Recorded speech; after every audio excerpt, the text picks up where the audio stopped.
오늘은 특별히 여는 찬양이 아닌 말씀을 증거하는 자리에서 우리 성도님들을 뵐 수 있어서 참 감사합니다. 저희가 함께 은혜 받는 귀한 시간이 되기를 소망합니다. 미국의 정치가였던 벤자민 프랭클린은 자기가 사는 필라델피아 시민들에게 선한 일을 하기 원했습니다. 그래서 그는 아름답고 좋은 등을 하나 준비해서 집 앞에 선반을 만들고 그 위에 올려두었어요. 그러자 동네 사람들은 이상하게 생각했습니다. 등불은 집 안에 두어야 하는 것으로 이해했기 때문에 집 밖에 두는 것은 낭비라고 여겼죠.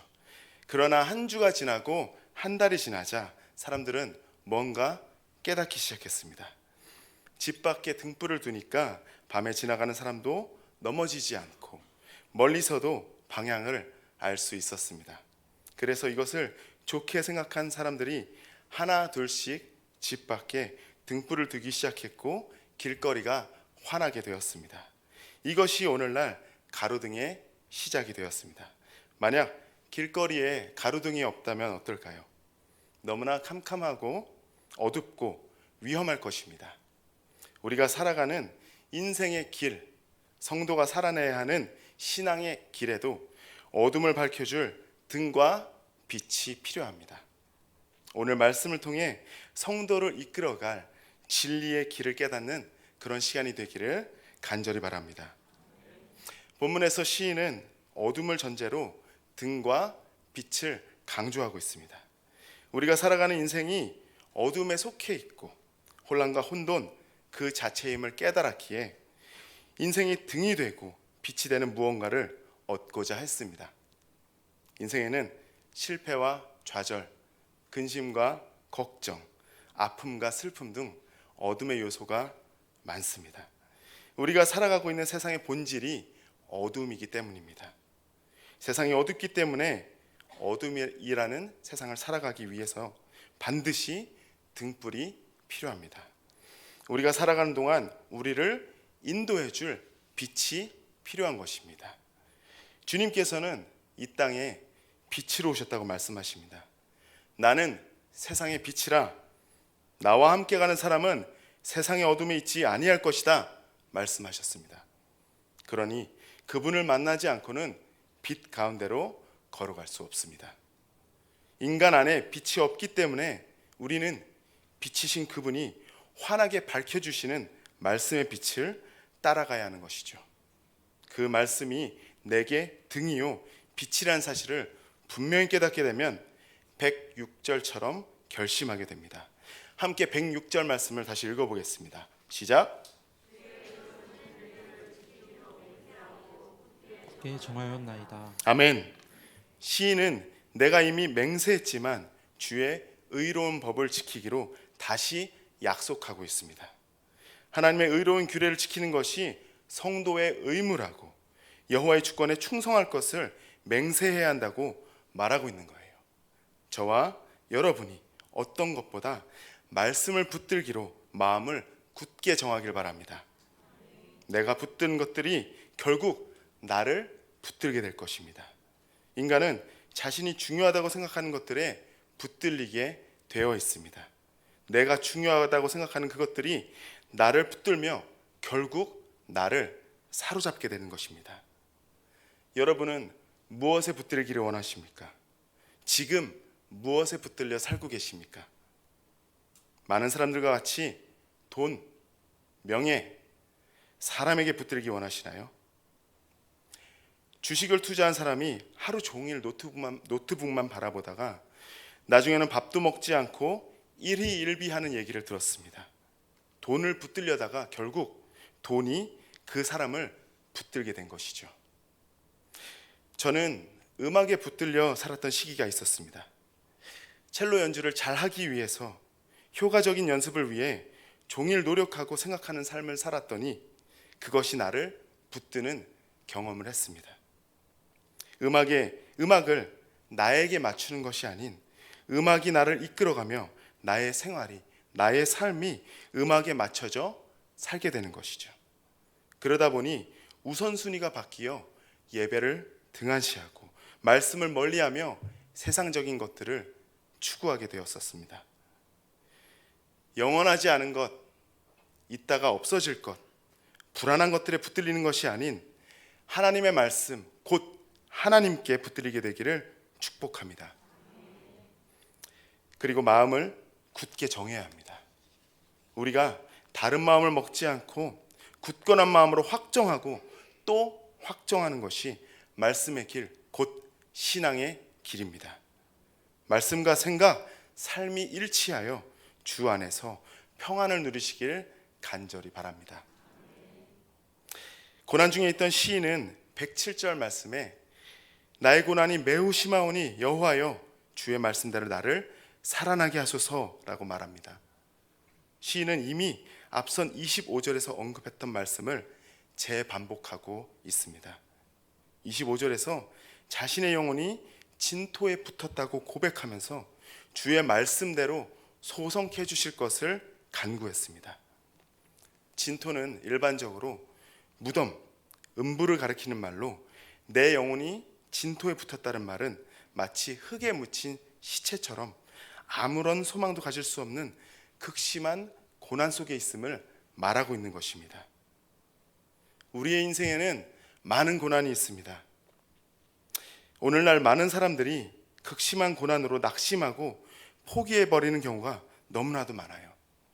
생각을 포기하고 꿈을 포기하며 목숨까지도 포기해버리는 안타까운 일들이 참 많습니다.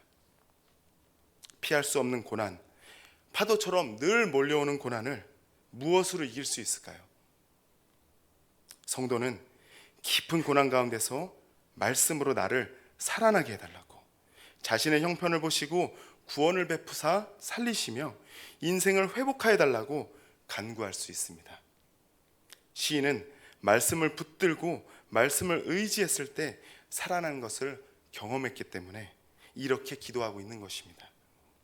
말씀으로 살아나는 경험이 있는 사람은 어떤 어려움이 있더라도 다시 말씀으로 살아나게 하소서 기도할 수 있는 것입니다.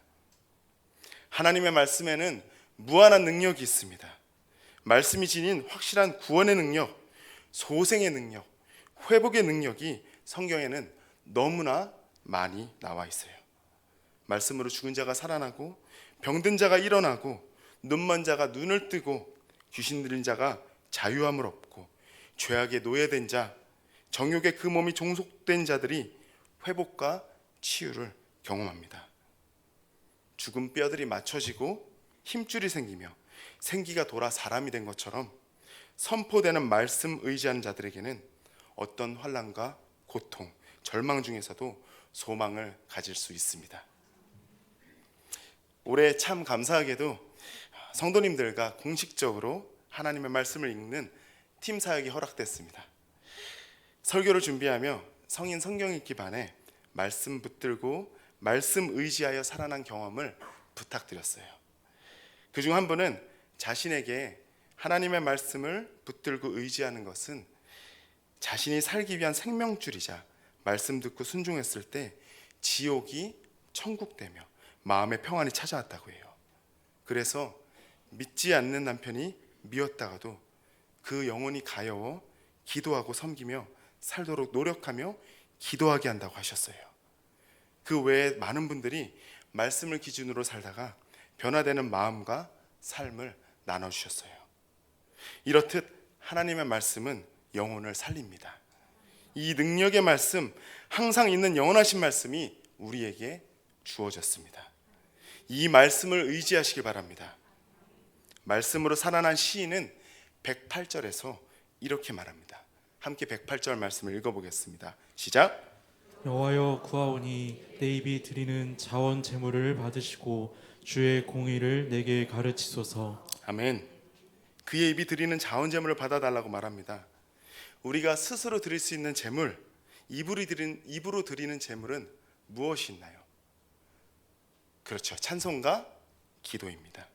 우리는 끊임없이 주님께 입으로 드리는 자원 제물을 드릴 수 있습니다.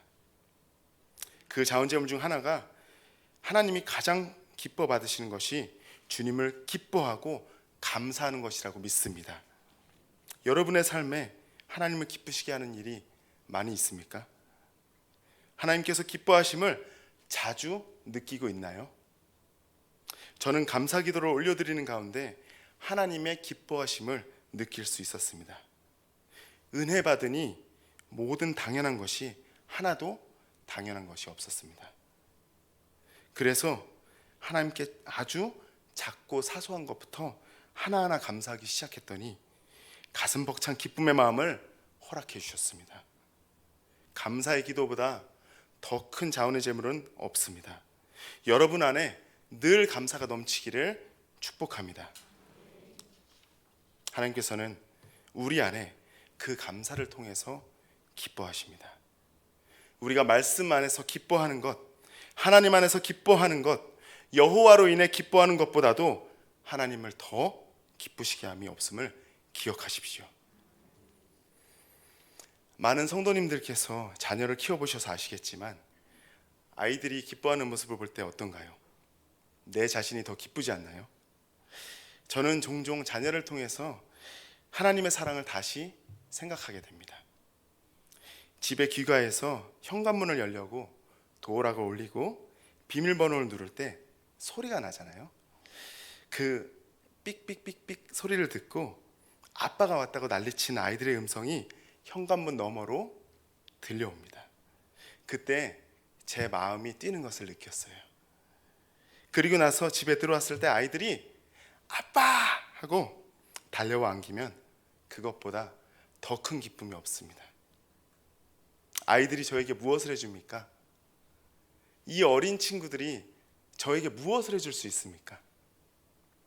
아이들은 제 피곤함은 안중에도 없습니다. 그저 함께 있자고, 같이 놀자고, 이것 해달라 저것 해달라 조르며 안겨서 아빠 나 오늘 이거 했어, 나 저거 했어, 서로 말하려 다투지만 그런 아이들을 보며 아빠의 존재만으로 기뻐함이 넘치는 모습을 느낄 수 있습니다. 사랑하는 사람이 기뻐하는 것보다 더 큰 기쁨은 없어요.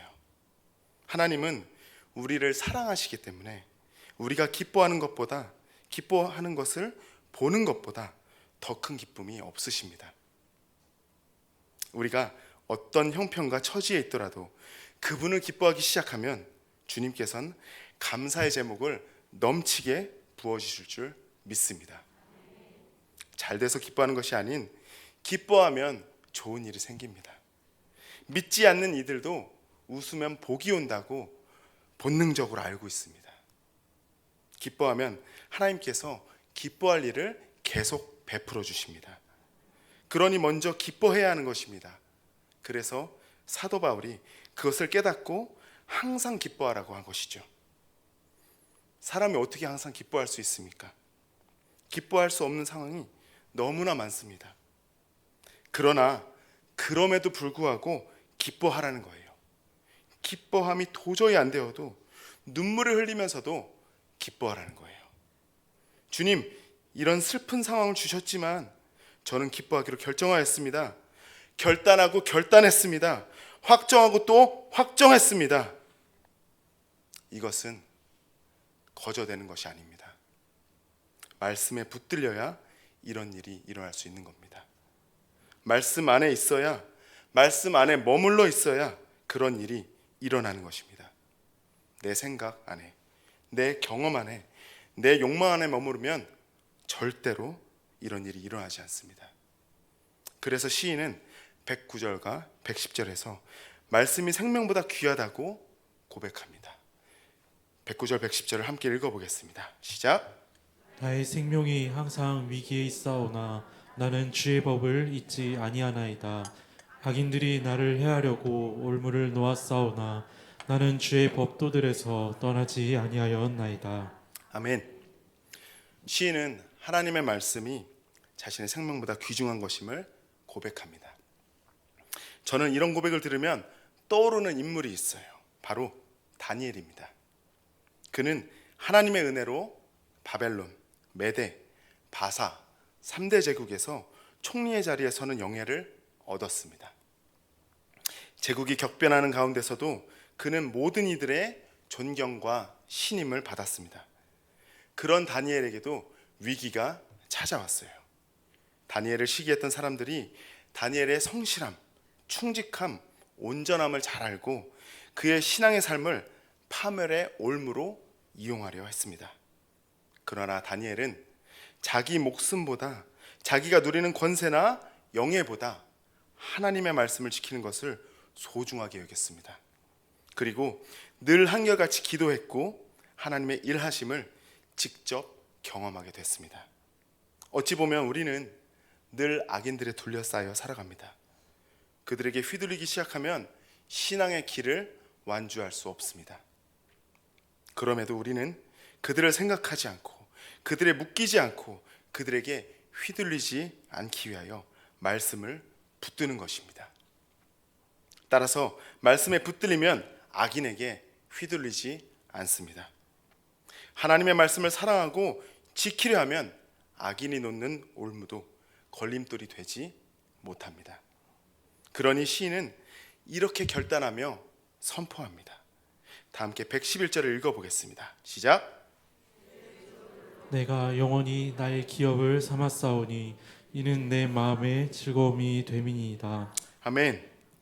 시인은 땅이 아니라 하나님의 말씀을 자신의 기업으로 삼았다고 고백합니다. 즉 하나님의 말씀을 그 누구에게도 양도하지 않겠다고 고백하는 것입니다. 그리고 그 말씀을 영원히 행하기 위해서 자기 마음을 정하였다고 고백하며 결단하고 있습니다. 히브리어로 나할은 기업으로 물려받다, 차지하다, 유산으로 가지다라는 뜻을 갖고 있습니다. 따라서 주님의 증거로 기업을 삼았다는 말은 주님의 말씀을 자신이 누리고 간직해야 할 재산으로 물려받았다는 것과 동시에 그것을 자기 후손에게 물려주고 전수해야 하는 유산으로 삼았다는 의미도 지니고 있습니다. 시인의 주의 증거로 영원한 기업을 삼겠다는 말은 내 삶에 한정된 것이 아닌 후손들을 통해 전수될 최고의 가치로 만들겠다는 의지와 각오를 담는 것이죠. 이는 믿음의 사람, 말씀의 사람으로서 마땅히 가져야 할 자세입니다. 하나님을 섬기는 신앙은 무엇보다 소중하고 귀하고 아름답습니다. 신앙 전수야말로 자녀들의 인생에 반드시 필요하며 최고의 선물이 될 것입니다. 우리의 자녀가 다음 세대가 영적 헐벗음과 굶주림, 허랑방탕함에 방치되도록 놔둘 수 없습니다. 자녀들에게 하나님의 말씀이 공급되어 더럽고 추악한 세상을 이겨내야 합니다. 마땅히 소중히 여겨야 할 하나님의 말씀을 나부터 최고의 기업으로 여겨야 하며 자녀들에게 그 자세가 전수되어야 합니다. 오늘 나부터 말씀대로 살겠다고 다짐하고 각오하며 선포하며 말씀대로 자라나고 말씀을 가르치고 말씀대로 살아가도록 경계와 훈련을 아끼지 않는 모든 성도님들 되시기를 바랍니다. 이 노력이야말로 다음 세대들에게 물려줄 최고의 유산입니다. 마지막으로 시인이 말씀을 지키기 위해 어떻게 했는지 살펴보겠습니다. 다 함께 112절 말씀을 읽어보겠습니다. 시작. 내가 주의 율례들을 영원히 행하려고 내 마음을 기울였나이다. 아멘. 말씀을 지키려고 내 마음을 기울이는 것, 이게 주님이 걸었던 길입니다. 주 기도문을 가르쳐 주신 주님의 기도도 아버지의 뜻이 이 땅에 이루어지길 구했고, 마지막 겟세마네 동산에서도 내 뜻대로 마옵시고 주의 뜻대로 하옵소서, 주의 뜻을 구하며 인생을 마쳤습니다. 에베소서 1장 22절에서 이렇게 말씀하십니다. 만물을 그의 발 아래 복종하게 하시고 그를 만물 위의 교회의 머리로 삼으셨느니라. 아멘. 그래서 하나님 아버지께서 그를 높이셔서 만인이 그 발 아래 무릎을 꿇게 하셨습니다. 시인의 하나님, 창조주 하나님, 영원하신 하나님이 바로 우리의 아버지이십니다. 하나님께서 시인에게만 말씀하시지 않고 지금 우리 각자에게도 말씀하고 계십니다. 하나님의 말씀은 내 걸음걸음을 인도하는 등불과 같고 내 인생길을 인도하는 빛과 같습니다. 이렇게 고백합시다.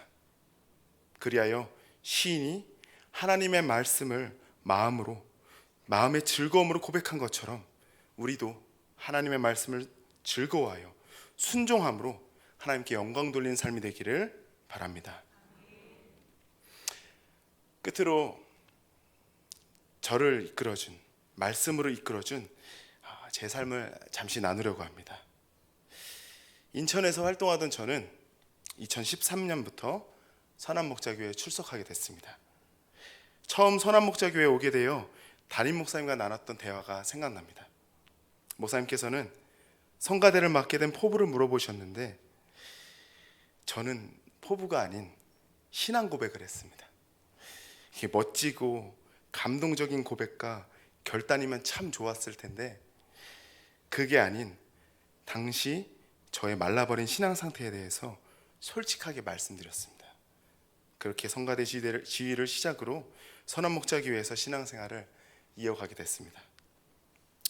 저는 하루하루를 참 바쁘게 살았는데 특히 주말이 무척 바빴습니다. 토요일 아침부터 지역을 옮겨 다니며 레슨을 하고 저녁이 되면 평택 안중으로 와서 성가대 연습으로 토요일을 마쳤습니다. 그리고 주일 아침에 예배드리고 나면 또다시 여러 지역을 거쳐 레슨하면서 인천으로 돌아가는 일정을 오랜 시간 반복했습니다. 신앙적으로 나아질 기미가 보이지 않는 저를 위해 많은 분들이 포기하지 않고 기도해 주셨습니다. 제가 바뀌게 된 것은 그 기도로 인해 말씀이 제 안에 들어오기 시작했을 때부터였습니다. 그렇게 1:1 양육, 제자훈련, 예수님과 행복한 동행방 등을 거치며 은혜 받았던 저에게 어느 날 창세기 28장 10절에서 22절 하나님의 꿈이라는 설교로 큰 은혜를 베풀어 주셨습니다. 하나님의 오랜 꿈은 사람과 교제하는 것이고 예배를 통해 기도를 통해 하나님과 교제하는 것이 나를 향한 주님의 꿈이라고 들었습니다. 그러면서 그 무엇보다 하나님과의 교제를 최우선으로 삼아야 한다고, 이것이 하나님의 꿈이라고 말씀을 듣는데 제게 큰 은혜가 임했습니다.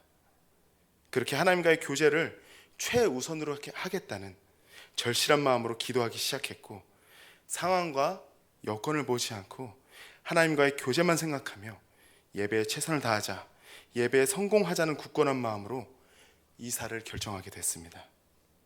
갑작스러웠지만 하나님의 이끄심으로 이곳 안중에 순탄히 이사를 올 수 있었습니다. 그 당시 주님께서 크게 은혜를 베풀어 주신 말씀이 있습니다. 로마서 12장 1절과 2절을 다 함께 읽어보겠습니다. 시작. 그러므로 형제들아 내가 하나님의 모든 자비하심으로 너희를 권하노니 너희 몸을 하나님이 기뻐하시는 거룩한 산 제물로 드리라. 이는 너희가 드릴 영적 예배니라. 너희는 이 세대를 본받지 말고 오직 마음을 새롭게 함으로 변화를 받아 하나님의 선하시고 기뻐하시고 온전하신 뜻이 무엇인지 분별하도록 하라. 아멘. 이 말씀을 읽을 때마다 제게 감동이 임했고 진정한 예배에 대한 소망을 품게 했습니다. 그렇게 말씀의 인도로 최선의 예배를 꿈꾸며 행동하게 됐고 그게 지금까지 이어져 오랫동안 마음 한켠에 두고 외면하던 목회자의 길을 결정하게 됐습니다. 말씀이 아니었으면 제 삶이 어떻게 됐을지 상상이 가지 않습니다. 돌이켜보면 제가 말씀으로 붙들리지 않았을 때 마치 죽은 것처럼 점점 몸이 건조해지며 말라가는 생활이었습니다. 저야말로 세상에 속한 세속적인 사람, 살아있으나 죽은 사람이었습니다. 그러나 말씀이 나를 붙들며 살아나기 시작했습니다. 저는 하나님의 말씀에 순종하는 삶을 결정했고 앞으로도 어떤 말씀으로 저의 길을 인도하실지 기대하고 있습니다. 성도님들, 지금 말씀의 길을 걷고 계신가요? 혹시 신앙의 성장이 멈추거나 방황하고 있다면 욕망의 길을 걸으면서 신앙의 길에 있다고 믿고 있기 때문일 것입니다. 신앙의 길은 말씀의 길입니다. 하나님의 계획을 존중하며 그분의 길을 따르는 것입니다. 자신의 인생 계획에 하나님을 끌어당기는 게 아닌 하나님의 계획에 참여하는 것입니다. 이제 말씀으로 하나님과 동행하시기 바랍니다. 여러분 각자의 자리에서 이 말씀 붙들고 주님 주신 사명을 감당해내길, 끝까지 신앙의 길을 완주하게 되기를 축복합니다. 함께 기도하겠습니다.